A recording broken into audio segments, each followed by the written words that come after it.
Few topics are as divisive as racism. So let's start with the disagreements.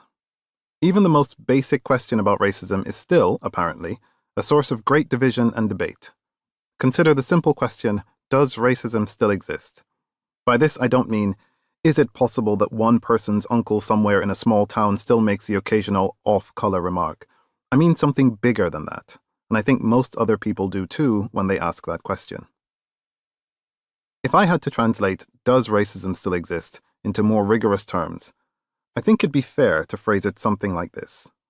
Is racism still enough of a feature in our society that it has detectable, significant effects on how people are treated and what their life outcomes are likely to be? For example, does race affect how a crime is reported or interpreted?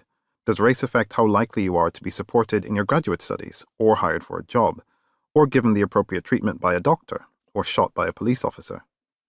When we see certain people being followed around in stores, or treated like foreigners, or harassed by the authorities, is this because of racism, or is it because of something else? Are people just using racism as a way to avoid taking responsibility for their own actions or failures? Or is there genuinely a system in society that works to the advantage of white people and the detriment of everyone else? Before you read any further, I'd like you to seriously consider what your answer to those questions would be. Whatever you believe, about half the population agrees with you. I'm being very literal about this. About half the population of both the UK and the US believe in the existence of contemporary racism, and about half, or depending on the specific kind of racism, slightly more than half, do not.